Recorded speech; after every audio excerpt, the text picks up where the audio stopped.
Queridos, a paz do Senhor. Eu quero louvar a Deus por esse privilégio de poder retornar a Curitiba para nós juntos meditarmos uma porção da Palavra de Deus neste propósito tão especial que é nós refletirmos sobre família. E eu quero, antes de mais nada, agradecer ao nosso Senhor pela vida do pastor que está apacentando aqui a ADVEC, que é o pastor Jarmute, e também louvar a Deus pela vida da sua esposa, a irmã Débora. Deus seja louvado, pastor. Tá? Muito obrigado pelo convite, muito me honra poder estar aqui. Louvar a Deus também pela vida de um amigo, eu não o vi, mas é o pastor Gilberto. Então, se eu não vi, eu não sei se ele está aqui, mas estendo a minha gratidão também à vida do pastor Gilberto.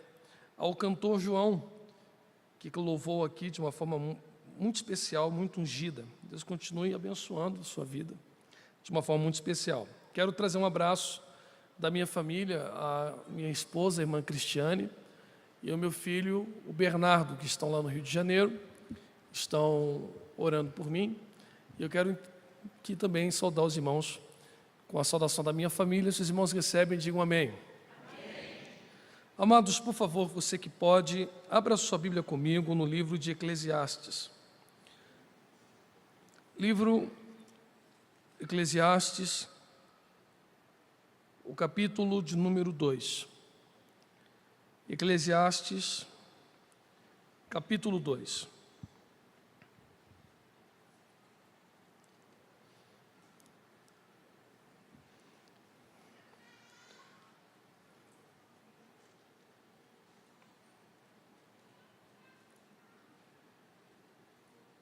Se os irmãos encontraram, digam amém.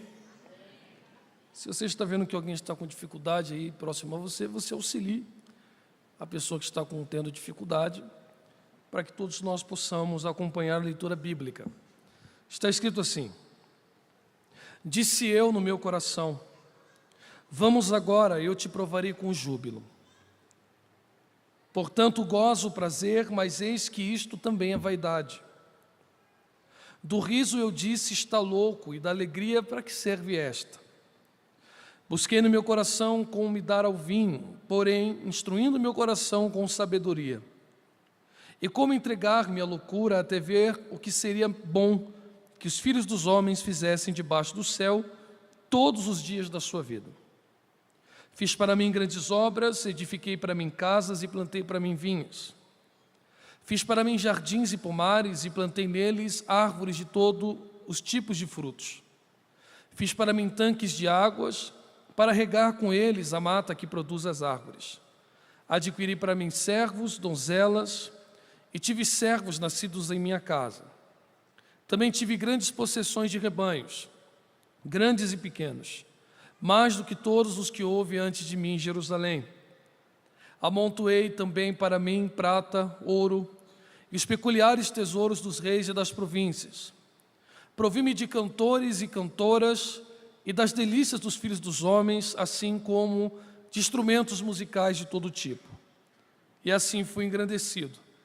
E aumentei mais do que todos os que houve antes de mim em Jerusalém. E também permaneceu comigo a minha sabedoria. E tudo quanto os meus olhos desejaram, não lhes neguei, nem privei meu coração de qualquer gozo. Porque o meu coração se alegrou por todo o meu trabalho, e esta foi a minha porção de todo o meu trabalho. E eu olhei para todas as obras que fizeram as minhas mãos, como também para o trabalho que eu tinha me esforçado para fazer, e eis que tudo era vaidade e angústia de espírito, e nenhum benefício havia debaixo do sol. Se você puder e quiser, diga amém. Amados, hoje não tão velho, mas também não tão novo, já com os 35 anos de idade, querendo Deus esse ano completando 36, na minha adolescência e já próxima à juventude, o meio pentecostal tinha um grande preconceito com os ensinos teológicos. E eu sempre fui atraído pelos ensinos teológicos, não porque pretendia ser pastor ou porque desejava ser um pregador. O meu desejo era imbuído simplesmente pelo sentimento de conhecer a Deus. Isto é básico.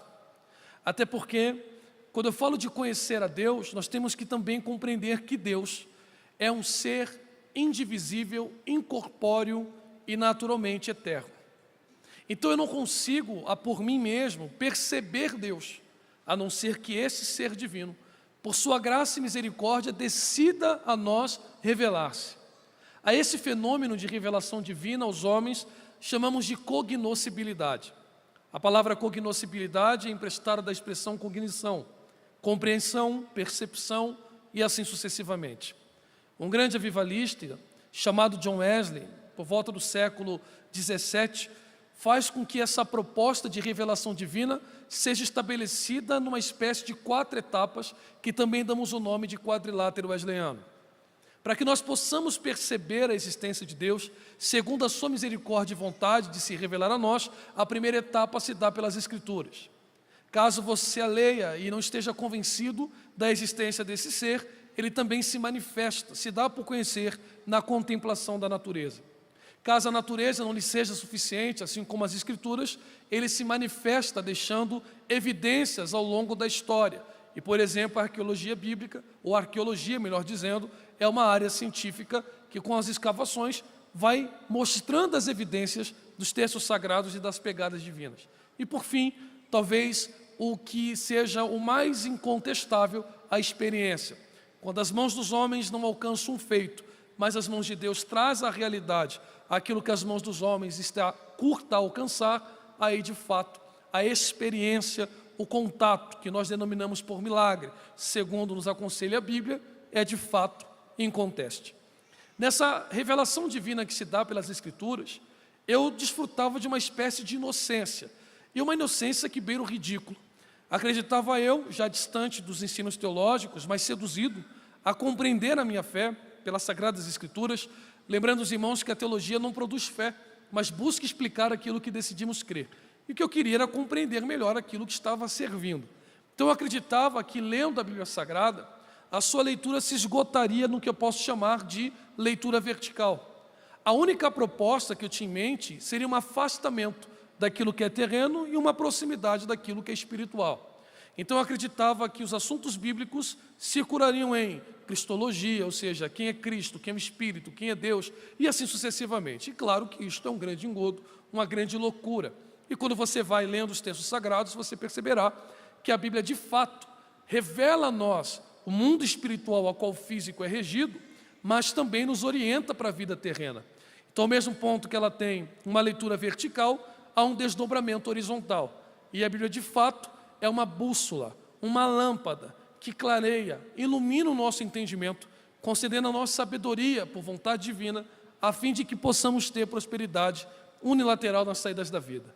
Ela fala de Cristo, fala de Deus, salvação, pecado, danação, fala, mas também fala de filhos, família, finanças, direito, ética, moral e assim por diante. Dentro dessa leitura horizontal da Bíblia Sagrada, acredito eu, e você pode discordar, porque é uma avaliação subjetiva. O livro de Eclesiastes é um livro espetacular. Já começa sendo espetacular pelo título do livro que nós temos. Haja vista que a expressão Eclesiastes é herdada do pensamento grego. E na tradução da Septuaginta coloca-se esse emprego, Eclesiastes, cujo tema dá uma sugestão de aquele que reúne uma assembleia a fim de lhe dirigir a palavra. Mas, na verdade, o tema em hebraico para este livro é Kohelet. A palavra Kohelet deriva de um radical em hebraico kahal, que significa aquele que reúne ou acumula. Enquanto que para nós, numa mentalidade grega, Salomão está reunindo uma assembleia a fim de lhe palestrar sobre a vida. Para os judeus, Salomão é aquele que acumula sabedoria. E olha, irmãos, eu não tenho pretensão nenhuma de usar a expressão vos ensinar, de modo algum. Mas só para título de refrescar a memória de vocês, nós não podemos de forma nenhuma misturar conhecimento com sabedoria. Por mais que de alguma forma, num senso popular, os dois estejam conectados, são conceitos diferentes. Conhecimento é a adesão de teoria. Todos vocês que estão aqui são aptos para aderir em conhecimento, de forma assim, sistematizando um tema, lendo livros, fazendo cursos, universidade ou algo do gênero. Talvez isso se encontre um pouco de dificuldade para alguém que infelizmente sofra de algum distúrbio. Por exemplo, transtorno de hiperatividade, autismo, dislexia, e aí uma psicopedagoga lhe será um bom auxílio para que você possa aderir conhecimento. Exceto esses casos, todos nós podemos adquirir conhecimento. Agora, sabedoria é um pouco mais complicado. Sabedoria, talvez a gente possa compreender um pouco melhor no uso filosófico, que seria algo como a investigação da vida a fim de vivê-la melhor. A proposta do sábio não é ser simplesmente teórico, mas bastante prático. É chegar a um ponto de vista da vida a fim de te indicar qual é o caminho que você deve trilhar para que a sua vida seja de fato confortável. E essa é a proposta de Salomão. Salomão quer que todas as vezes que você abre a Bíblia em Eclesiastes, você tenha essa sensação de estar sentado em uma plateia ouvindo ele palestrando sobre a vida. Nessa palestra da vida, parece que no capítulo 2 que nós lemos, 11 versículos, Salomão está contrapondo aquilo que você entende ser uma vida legal e aquilo que nós no século presente buscamos tanto como objetivo central da nossa existência. Qual é a prova disto? Bom, é mais ou menos isso que Salomão está fazendo. Eu sei o que os moradores de Curitiba desejam. É mais ou menos essa premissa. E você pergunta para Salomão, o que nós desejamos? Ele diz, é simples. Há pessoas que estão em Curitiba que traçam uma linha na vida, acreditando que o objetivo máximo da vida é acumular riqueza. Isso não é pecado. O pecado é amar o dinheiro. Mas o dinheiro resolve muitos problemas. Há um ditado popular no Nordeste que, por mais que seja paradoxal de forma proposital, é interessante. O dinheiro não é tudo, mas é 100%. Sem dinheiro, você não consegue resolver muitos problemas da sua vida. Só que Salomão está dizendo, você se esforça, se esmera, faz força para adquirir um pouco de dinheiro ou aumentar a sua renda. Eu não. Eu tive tanto dinheiro, mas tanto dinheiro, que ninguém agora, nem antes de mim, é tão rico como eu. Pode montar a lista que você quiser. Nem Abraão, nem Isaac, nem Jacó, nem Davi, ninguém foi rico ou se assemelha à minha riqueza presente. Alguém responde, não, você está delirando. Dinheiro é muito bem-vindo, mas não é o meu objetivo de vida. Na verdade, Salomão, o que eu desejo mesmo é viver de música. Eu acordo ouvindo música, eu dirijo o carro ouvindo música, eu varro a casa ouvindo música, e quem dera eu pudesse ter uma condição de ter a renda vinculada à música. E ele diz, tá bom, legal. Mas boa parte de você ouvir música e se dedicar à música se dá a Spotify, YouTube, Deezer ou algo do tipo. Na minha casa não. Eu tinha cantores e cantoras e toda sorte de instrumento musical. E quando eu queria ouvir uma canção, a música rolava ao vivo. Alguém diz não, nem dinheiro, nem música. O que eu quero, na verdade, sabe o que é, Salomão? É ter uma casa que eu possa ligar para os meus filhos, que eu possa reunir a minha família, ou reformar a minha casa, para que eu tenha um pouco mais de conforto. Salomão disse, você quer uma casa no melhor bairro de Paraná ou de Curitiba? Bom, eu não tinha casa, eu tinha palácios, construções magníficas, e no jardim de casa plantei toda sorte de fruto possível. E quando queria um fruto, no jardim de casa tinha. Alguém diz, não, nem palácios, nem construções magníficas, nem jardins, nem riqueza. Eu acho que a vida passou, eu não a vi passar e vivi pouco. E queria viver um pouco mais intensamente. E ele diz, das delícias dos filhos dos homens, eu provei de todas elas. Está percebendo, irmãos? O que Salomão está demonstrando para nós aqui esta noite, na palestra da vida, e o que é uma vida boa e plena, ele traçou seu objetivo, alcançou o que você sonha em ter, não só teve na medida, mas transbordou nesse ter, e vai além daquilo que você sonha um dia adquirir. É uma vida fora da curva. E por ter uma vida fora da curva, naturalmente você quer fazer uma pergunta para Salomão, ou pelo menos eu faria. E qual é a pergunta óbvia? Como que você define a vida, agora que você está velho? Olhou para trás e viu tudo que você conquistou, desde trás e desfruta no presente, como é que você resume isto? Mulheres você tem, riqueza você tem, palácios você tem, desfrutar das delícias você desfrutou, tudo o que é bom na vida você teve em abundância. Como que você resume a vida? E ele diz, quando eu olhei para todas as coisas que as minhas mãos fizeram, eu percebi que todo o meu trabalho me alegrou, mas nada do que eu construí me trouxe felicidade. E como eu não te trouxe felicidade? Porque eu percebi que caixão não tem gaveta. E como caixão não tem gaveta, Eu resumo a vida desta forma: debaixo do sol. E essa expressão debaixo do sol limita-se à vida terrena. Então ele está dizendo, a vida terrena é assim: tudo que você adquire te alegra, mas nunca te faz feliz. Logo, não há proveito nenhum nessas coisas e tudo é vaidade. Ou Salomão está depressivo, ou Salomão está delirando, ou no mínimo está sendo irônico. Como não tem proveito nenhum em palácios? Como que não há proveito nenhum em riquezas? Como não há proveito nenhum em vida boa? Não faz sentido. Mas você só entenderá isto com a expressão vaidade. Tudo é vaidade. Alguém está me escutando ainda? Diga amém, por favor. Só que a palavra vaidade não pode ser tomada na direção de estética. A palavra vaidade vem do hebraico, revela o que significa transitório, passageiro, efêmero, como o vento. Aquilo que você sente, mas não consegue reter por muito tempo. O que Salomão está dizendo, tudo tem um prazo de validade. Isso é espetacular. Permita-me dar um exemplo bem coloquial, rotineiro, mas que cai como uma luva. Existe alguém aqui em nosso meio, homem, que é solteiro? Levante a mão, por favor. Homens solteiros. Não há ninguém? Sem medo, querido. Homem que tem medo, quando pergunta que é solteiro, precisa vir na libertação. Então você, são solteiros. Eu vou lhe dar uma dica. Lhe darei uma dica. Não é que... Bom, é que eu ia dar um exemplo, o exemplo não cai. Que eu ia falar que eu sou feio. É quase impossível eu ser feio, mas vamos lá. O riso de vocês me incomoda um pouco, mas não tem problema. Então, não é que nós sejamos feios, nós somos rústicos, ok? Nossa beleza, ela tem uma visão diferenciada. Então, se você quer conquistar uma mulher e é desprovido do valor beleza, eu vou lhe dar uma dica infalível. Mulheres não gostam de flores. Isto é uma ilusão. Mulheres gostam de serem lembradas. Flor fede murcha. Mulher não gosta de flor. Mulher gosta de ser lembrada. O gesto de lhe dar um presente sem que ela peça é um gesto nobre, mostrando que ela tem um destaque na sua vida. Pergunte para sua mulher, ou alvo da sua paixão, se ela prefere um buquê de rosas ou um sapato da Carmen Steffen. Eu acredito que a resposta será certeira. Então, mulher gosta basicamente de 3 coisas. Mulher gosta de calçar bem, mulher gosta de vestir-se bem, mas se você quer desmaiá-la de amor, leve-a no restaurante para comer sem peso na consciência e você a ganhará.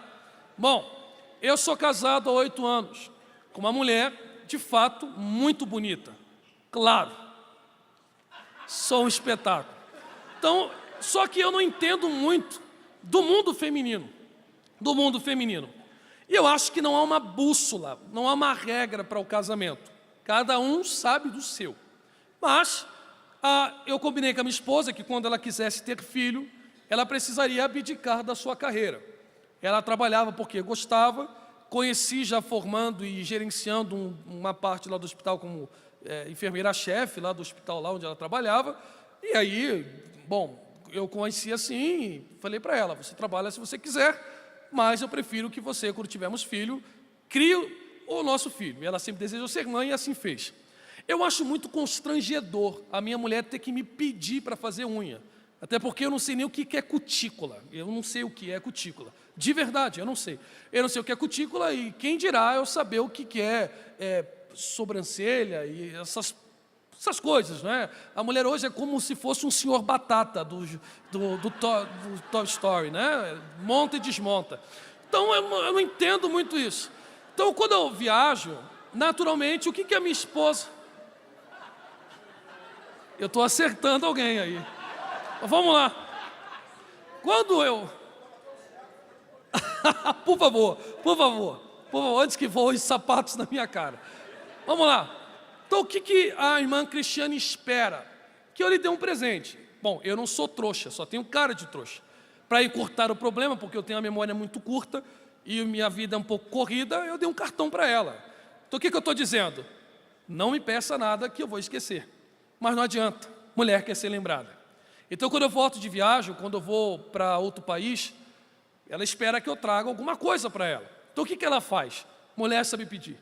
Ela senta no sofá, abre o Instagram, a cada 3 seguidores, 2 é marca de roupa, 1 é restaurante. E ela suspira para mim, como se fosse a expressão mais poética possível. Ai, amor, eu seria tão feliz se eu tivesse esse sapato. Bom, quando eu ouço a expressão feliz, eu tiro o print, porque eu não entendo de variação de sapato de mulher. Eu vou até a loja, sou capitalista, tanto é verdade que tenho 10 dedos, e naturalmente quando eu chego no shopping, eu mostro o sapato. Foi sutil. Tenho que ser sutil para não tomar uma facada. Então eu levo o celular, eu aponto, esperando o dono o rapaz, ou a moça que está vendendo, me trazer o sapato. Como não estou ganhando nada da marca, também não divulgo. Eu sei que o preço é um absurdo.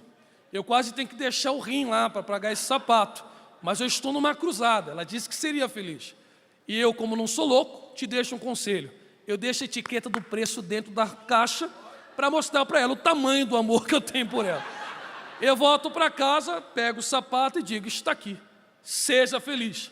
Mas para minha infelicidade, passa-se 6 meses, um espírito imundo possui o corpo da dona da marca.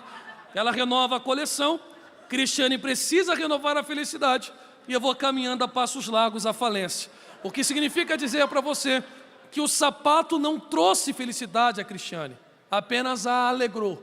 Assim como a referência ao sapato, a nós os homens que gostamos, eu não gosto tanto, mas a quem gosta de carro, assim como o dinheiro, assim como as roupas e assim sucessivamente, tudo tem um prazo de validade e a Bíblia já alerta. Aonde estiver o seu coração, ali também está o seu. E como tudo passa, Salomão está dizendo, a vida é uma sucessão de sair do nada em direção ao nada, cuja finalidade é chegar em lugar nenhum. Vou repetir a frase. A vida é uma sucessão de sair do nada em direção ao nada, cuja finalidade é chegar em lugar nenhum.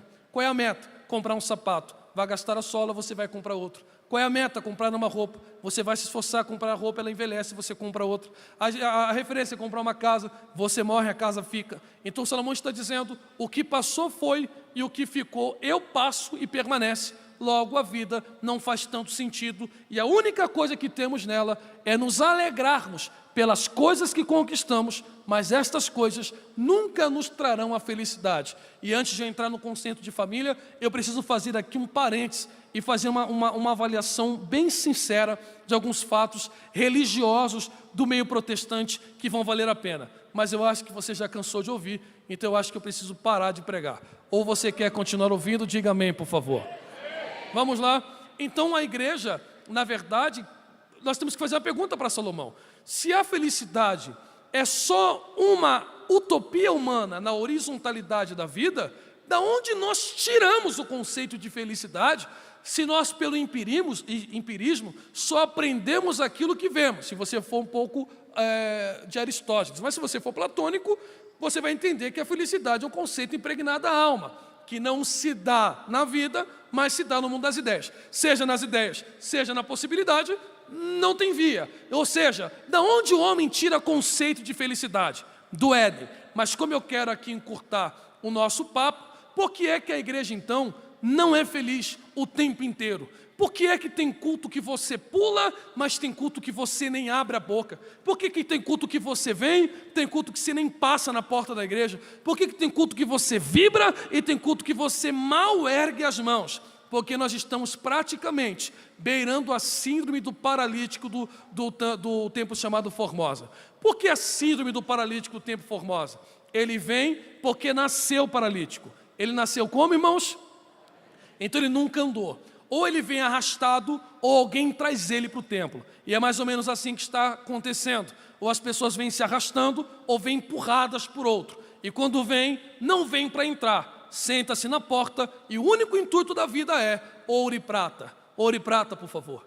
Ouro e prata, por favor. Qual é o seu objetivo neste culto? Ouro e prata, por favor. E no domingo? Ouro e prata, por favor. E na terça? Ouro e prata, por favor. E na quarta? Ouro e prata, por favor. Tema de congresso? Ouro e prata, por favor. Recebe, só alegra, mas não muda a condição de vida e de existência. Mas na hora nona, dois homens que conhecem a felicidade e entendem que a felicidade não está num diploma, num ouro, num sapato, num carro, num bairro, mas está em uma pessoa, em um Deus. Eles olham para aquele homem e dizem: eu não vim brincar com a tua fé e não vim lhe prometer aquilo que eu não posso prometer, então eu vim te dar somente aquilo que tenho. Hoje eu não tenho ouro, hoje eu não tenho a prata, mas eu tenho algo melhor do que o ouro, tenho algo melhor do que a prata. Eu tenho Jesus. Em nome de Jesus, receba o que o ouro não faz, receba o que a prata não faz. E diz o texto de Atos que ao receber a Cristo, imediatamente, os artelhos do paralítico foram firmados. E sabe qual é o mais extraordinário? Ele não recebeu ouro, não recebeu prata, não recebeu carro, não mudou de casa, não ganhou promoção no emprego, mas ele entra para o templo. Ele não vai embora, porque só recebe e vai embora quem recebe ouro e prata, mas não conhece Cristo. Mas quem recebe Cristo não aguenta mais ficar na porta. Alguém está entendendo e está glorificando a Deus? Agora olha isso aqui. Quando ele adentra o templo da Advec, ele não adentra cabisbaixo, se arrastando, com preguiça, com medo, com vergonha. Ele entra saltando. Ele entra como? Só pula quem está alegre, só pula quem está feliz. Ele está pulando sem ouro, ele está pulando sem prata. Será que é por isso que Paulo alerta? O homem natural não discerne as coisas do homem espiritual. O carnal entende, só não tem vergonha na cara. Agora o espiritual, ele discerne todas as coisas de nada discernido. Por favor, me ajude a pregar. Eu já vou chegar em família, mas me ajude a pregar. Bata na mão de 3 crentes e diga para ele: você é muito esquisito. Diga para ele. Tem gente que está desabafando, mas tudo bem. Diga para ele: você é muito estranho, você é muito esquisito. E por que esquisito? Olhem para mim. Eu nunca vi, ou raramente vejo, alguém chamar a polícia para mandar abaixar o som de balada, de pancadão, de show de funk, de sertanejo, porque alguém alegará: eles estão gritando de prazer e de alegria. Mas o homem natural, que não conhece a Cristo, só conhece ouro, só conhece carro, só conhece casa, ele olha para você e vê um ponto de interrogação, porque ele não entende. Como é que você está gritando sem ouro? Como é que você está gritando sem prata? Como é que você está gritando sem carro? E o paralítico tem a resposta. Qual é a resposta? Ele pode me dar tudo, porque com uma palavra ele faz a terra se derreter. Mas mesmo que hoje ele não me deu ouro, mesmo que hoje ele não me deu a prata, ele mudou minha condição de origem. Meu destino era o inferno, mas ele me deu condição da sua maravilhosa. Levante a sua mão mais alto que você puder, que eu vou profetizar. A partir dessa noite, e não passará desta noite, em 2023, não haverá cultos tristes na Advec de Curitiba. Com ouro ou sem ouro, nós pularemos pela salvação da nossa alma. Só quem é feliz por ter Jesus, dê um pulo dessa cadeira, dê um grito de glória.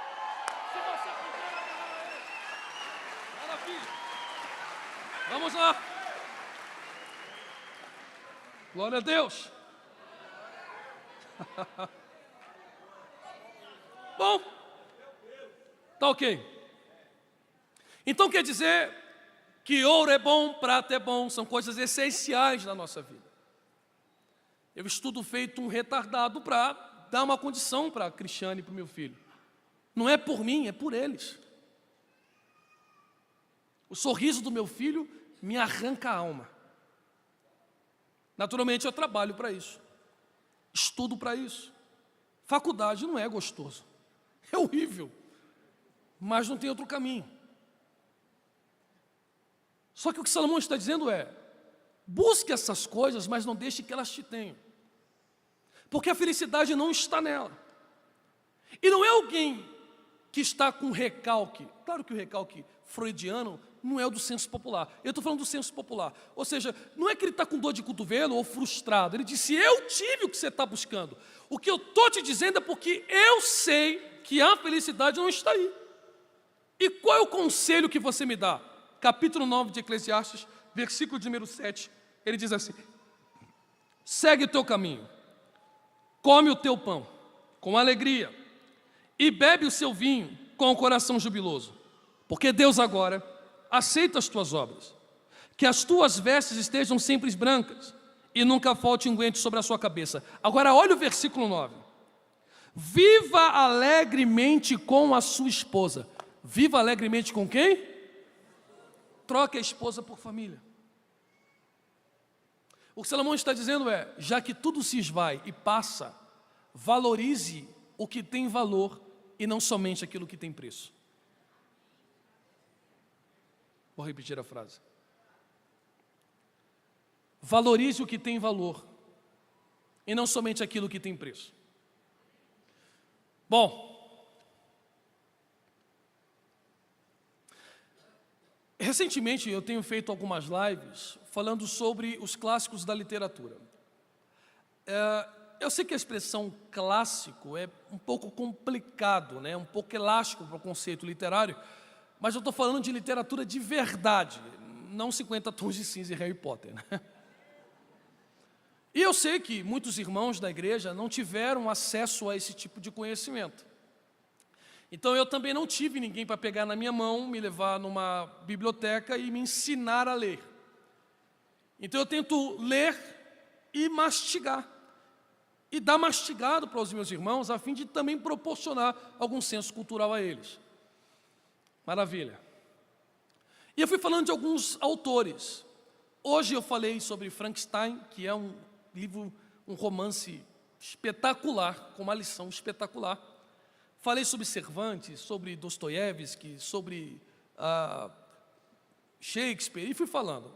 Mas um que eu gosto demais é de um autor chamado Lewis Carroll. Eu estou cansando os irmãos ainda aguentam ouvir. Chegarei lá.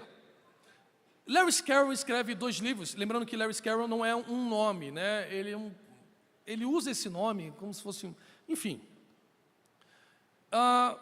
E ele escreve 2 livros importantíssimos, Alice no País das Maravilhas e Alice Atrás do Espelho. O mais célebre é Alice no País das Maravilhas, assim como Cervantes escreve 2 livros, né, sobre Don Quixote, né, ele escreve 2 livros, mas o primeiro que é realmente o mais legal. Alice não é um livro infantil, é um livro numa época vitoriana, onde as crianças rompiam a sua infância, abraçando já a vida adulta. E Alice existiu e aparentemente tinham mais 4 irmãs, e ela pede para que esses contos que Lewis Carroll contava para elas ali durante as aulas na faculdade que ele lecionava, que ele escrevesse aquilo. Ele propõe escrever Alice. Existe um momento no livro de Alice que Alice vê um coelho correndo dizendo, estou atrasado, estou atrasado. Ali já tem uma grande lição, porque o inglês escreve para ser entendido, diferente de literatura russa, por exemplo. Então a literatura fica muito mais clara. Tem um convite à vida adulta, porque o adulto tem hora para tudo. Quem está comigo, diga amém. Vai encaixar aqui. Quando ela corre atrás do coelho, pastor, ela cai num buraco e só cai infinitamente, e cai por horas. E ela vai tendo alguns desvaneios, e quando ela chega no chão, o coelho passa por uma porta, ela quer sair, há uma mesa com uma chave, ela pega a chave e tenta abrir as portas, mas as portas não se abrem. Não se abrem. E ela vê uma fresta, um jardim, e Alice tem um objetivo, chegar no bendito jardim. Porque o que move a nossa vida é um bendito objetivo. Sem objetivo, sem ambição, a vida não mexe. E ela diz, eu vou ser feliz quando eu chegar no jardim. Mas a chave não abre a porta.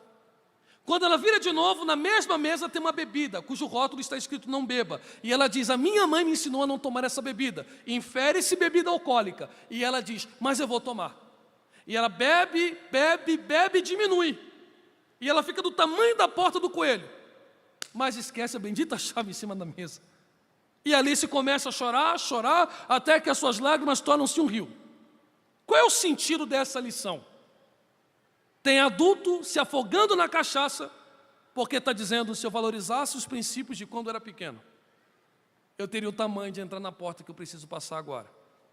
E tem gente que não é ainda na fase de adulto, mas está chorando dizendo, quando eu for adulto eu vou ter a chave para abrir essa bendita porta. Então Alice não consegue viver bem, porque para ela o viver bem está sempre no objetivo que ela ainda não alcançou. Não foi claro? Serei. A satisfação é que permite a vida ser bem vivida. Deus derrama maná. Isso aqui é crucial para a família. E diz assim para Moisés: diga para o povo comer com o estômago e não com os olhos. Mas vai sobrar maná, não interessa. Vai comer 40 anos no limite. Está satisfeito? Deixa o pão no chão. Está satisfeito? Deixa o pão no chão. Deuteronômio capítulo 8, você pergunta para Deus: por que é que você fazia chover maná, mas mandava comer no limite? Porque ele diz: a terra que eu coloco vocês é uma terra próspera. Se a terra tem tanta abundância de pão, por que você regula o nosso apetite no deserto? Porque quem não consegue ser grato no suficiente, o muito nunca lhe será satisfatório. Vamos lá. Eu tenho vergonha da minha casa, pastor. Por quê?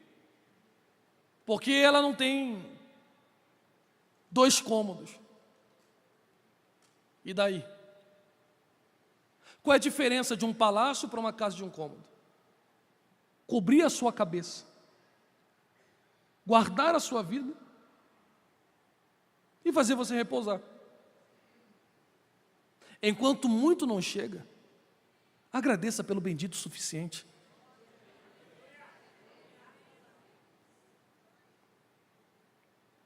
Quando você terminar o culto e você voltar para casa, se não tiver filé mignon lá, tem boi ralado.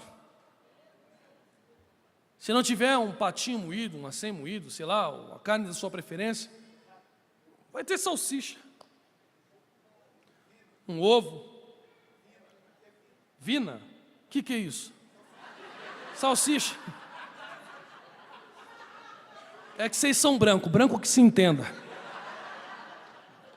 Ok? Vina. Se não tiver a vina, tem o ovo. Se não tiver o ovo, tem arroz, feijão e farinha. Se não tiver arroz, feijão e farinha, tem fubá. Se não tiver refrigerante, tem suco. Se não tem suco, tem água. Mas eu nunca vi um justo desamparado. A minha pergunta é essa: por que você está depressivo? Do que você reclama tanto? É do jardim que você não chegou? E você está se esquecendo do jardim que você já tem? Você está tão delirante num jardim que você não tem, que você despreza realmente a riqueza que te cerca. E Salomão aponta: viva bem com quem te ama, porque quem te ama não tem preço, tem valor. Vamos lá. Que história é essa? De você não suportar ouvir um áudio de 2 minutos, de alguém que quer saber como está o teu dia. Seu dia tem 24 horas e você não consegue ouvir o áudio da sua mãe de 2 minutos, você está precisando ser internado. Você está deixando de ser humano, porque você esfrega o dedo na tela do seu celular, numa rede social, de pessoas que mal te conhecem, conhecem o que você projeta ser, nem o que você é, porque você tira 300 fotos, posta uma com filtro.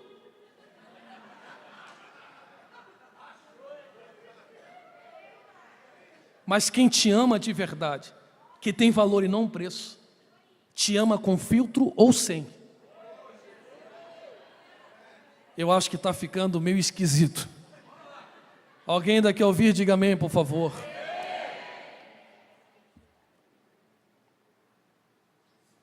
Há amigos mais chegados do que irmãos. Existem pessoas que não têm o mesmo sangue do que o seu. Frequentam a sua casa e pouco importa a estrutura dela. O pessoal tem inveja de mim. Inveja de pobre, irmão. Desculpa, mas alguém tem que lhe dizer a verdade. Dê um cadernal para ele que resolve. Pelo amor de Deus. E ao invés de você valorizar o que realmente tem de riqueza na sua vida, você está o tempo todo correndo atrás de coisas que passam. Qual foi a última vez que você assistiu um filme com a sua família? Eu estou falando assistir. Não assistir com o celular na mão.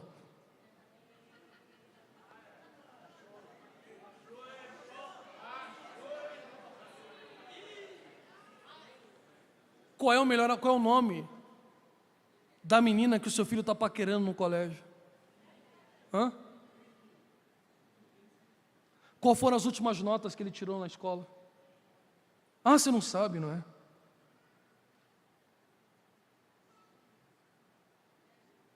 Eu vou dizer o que eu disse ontem, Mafra. Quando chegar na tua casa, você pega a mesa, joga a mesa no lixo. Ninguém senta mais para comer na tua casa. Porque nós estamos na sociedade da produção. Vale mais o quanto de maná que eu colho do que valorizar aquilo que realmente importa. Não é que a sua vida é ruim, é você que não está sabendo vivê-la de fato. Mas quando terminar esse culto, não manda um zap não. Liga para a pessoa que você ama. E ela vai estranhar e vai dizer: por que não mandou mensagem? Porque eu preciso ouvir a tua voz. Eu preciso saber como é que você está. Porque quando eu estiver num palácio, você vai entrar comigo. Mas enquanto eu estou numa casa tão pequena, e você frequenta, me respeita, me valoriza, está na hora de eu começar a entender que enquanto o jardim não chega, eu agradeço a Deus por tudo aquilo que tem caído sobre mim no deserto. Era para você ter dado um glória a Deus melhor, mas eu sei que incomoda um pouco. Levante as duas mãos o mais alto que você puder. O mais alto que você puder. O mais alto que você puder. O diabo não vai conseguir tirar a tua felicidade de 2023. Porque a sua felicidade não está na mão do diabo. Não depende dele. A única forma da sua família ser destruída é se você valorizar mais objetos do que pessoas. Mas Deus está lhe dizendo, assim como disse para Abraão: sê tu uma bênção, porque em ti serão benditas todas as famílias de Curitiba. Alguém está recebendo essa palavra? Abra a tua boca e dê uma rajada de glória, se você puder glorificar a Jesus. Coloque a mão no ombro desse crente. Me ajuda que eu vou encerrar agora. Não, no ombro. Não seja educado. Seja mal educado, chacoalha ele para perturbar e diga para ele: você é rico e não está entendendo, você é rico e não está percebendo, você é rico e não está desfrutando, você é rico e não está feliz, mas só quem entende que a felicidade é ser salvo em Cristo Jesus e amar as pessoas que me amam. Dê um pulo dessa cadeira mais uma vez, fique de pé comigo, agradecendo a Deus pelas bênçãos que Ele tem te dado. Me dê um Mi maior. Mi maior. Pastor, você me dá a liberdade de fazer uma oração? Rapidinho. Se aproxima da sua família. Você pode fazer isso? Rapidinho. Eu sei que farão uma oração da família no final. Então eu não vou orar. Eu vou pedir que você ore pela sua família. Então, por favor, amigos também são família, irmão. Claro que são. Então, se tem um amigo seu que não veio com a família, se aproxime. Ah, então eu não vou. Eu vou estragar.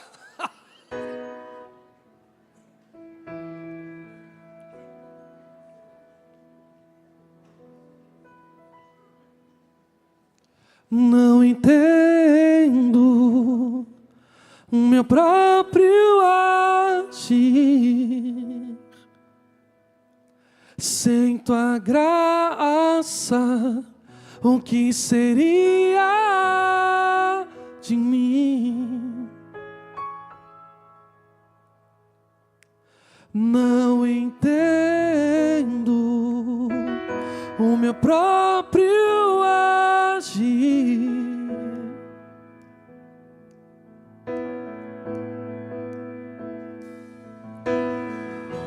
Sem tua graça, o que seria de mim, Deus? Pois o que eu quero fazer não faço, e o mal que eu não quero acabo cometendo. Em meu ser militam carne e espírito em uma guerra infindável, a qual eu não me rendo. Pois meu corpo já foi vendido como escravo, e não existe bem nenhum em mim, apenas o pecado. Cante. Mas eu sei que no tocante ao meu interior tenho prazer na sua lei. Tu és o meu amado, então liberta-me de mim.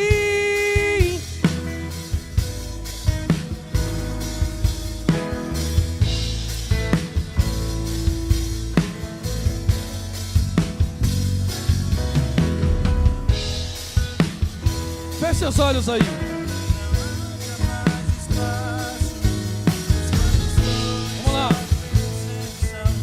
Feche seus olhos, por favor. Eu gostaria que você começasse a orar pela sua família. E você dissesse: Senhor, que aonde eu não pisei, que a minha família pise. Que aonde eu não cheguei, que os meus filhos cheguem, Senhor. Ó Deus, eu quero abençoar aquilo que realmente tem valor para mim. Que as coisas que têm preço complementem a nossa vida, nossa jornada, nossa história. Mas eu quero aprender a valorizar mais em 2023 aquilo que realmente tem valor. Aquilo que realmente tem valor para mim. Quantos estão orando pela sua família? Quantos estão orando? Quantos estão clamando pela família? Quantos estão orando?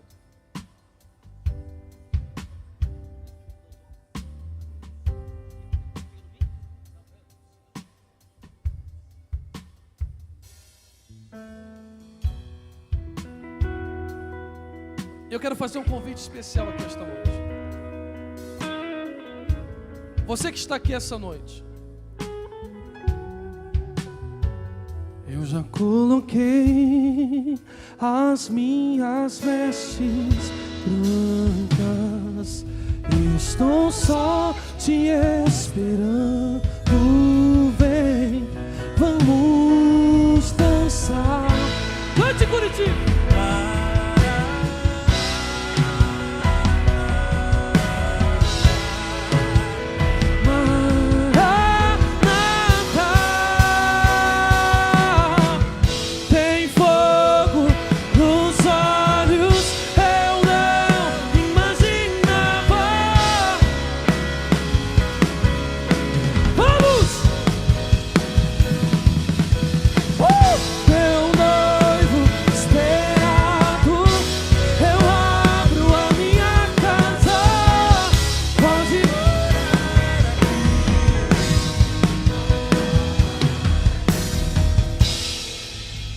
De você sair da porta.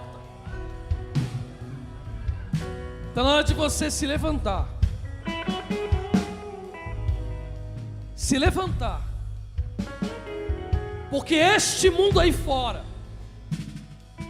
está valorizando coisas de preço e lutando para destruir coisas com valor. Mas Deus quer abençoar a sua casa, abençoar a sua família, e através da sua casa e da sua família, abençoar outras casas. Mas Ele disse para Abraão: sai-te da tua terra. O que Ele está dizendo é: muda a sua condição, sua direção de vida, seu posicionamento, e entra no meu querer. E aí sim, sua família será bendita e vai abençoar as famílias da terra.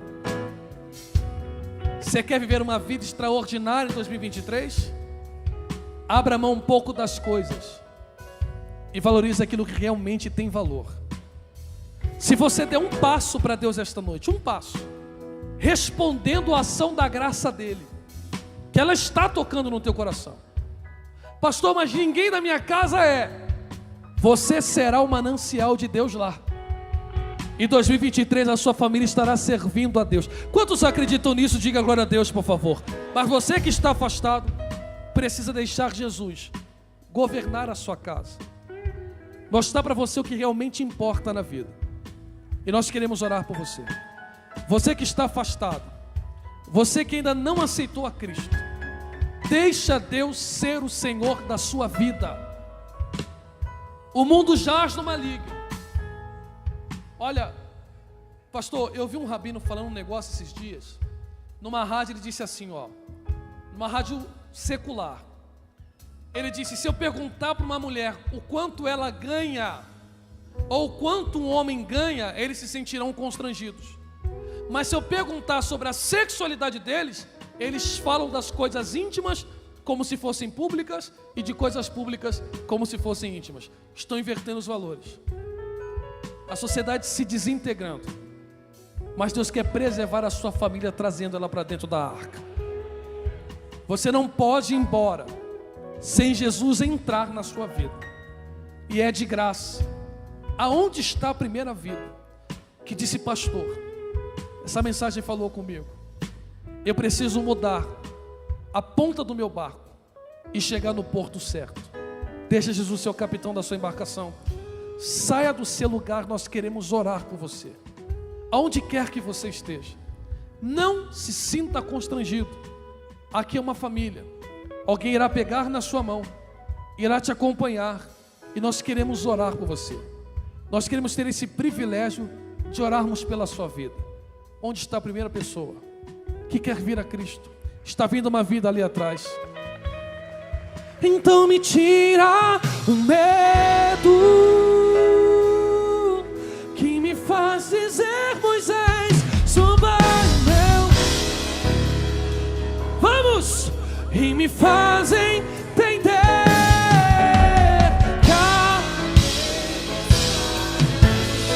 Existe alguma irmã para abraçar ela?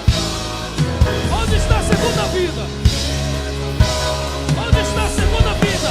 O que me faz tremer as pernas? Onde está a segunda vida? Nós precisamos orar. Onde está a segunda vida? Onde está a segunda vida? Onde está você? Eu sei que o seu coração está ardendo. Além de te dar a salvação, que é o ápice da vida com Deus, Ele restaura a família, Ele restaura casamento, Ele restaura, Ele apaga passados. Deixa Ele entrar em sua vida. Deixa Ele mostrar o que mostrou a Salomão, que as coisas de cima importam muito mais do que as coisas de baixo. Onde está você? A segunda vida. Nós precisamos orar por você. Enquanto eu chamo, eu já preciso encerrar. Mas você que está pela internet, está assistindo os cultos desde segunda-feira e ainda não se decidiu por Cristo, você pode fazer onde quer que você esteja. Escreva o seu nome no comentário, alguém vai colher o seu nome, nós vamos identificar que quando você escrever o seu nome, que você está voltando ou aceitando a Cristo. Há mais alguém aqui esta noite que quer vir a Jesus, que quer vir a Cristo, a fonte da salvação, a fonte do real valor. Onde está você? Se não houver ninguém, mais alguém, nós iremos orar. Se não houver mais alguém, nós iremos orar. Se não há, que Deus te conceda uma nova oportunidade. Quantos são gratos a Deus pela vida desta moça? Dê uma linda salva de palmas ao Senhor teu Deus. Pastor Jardim.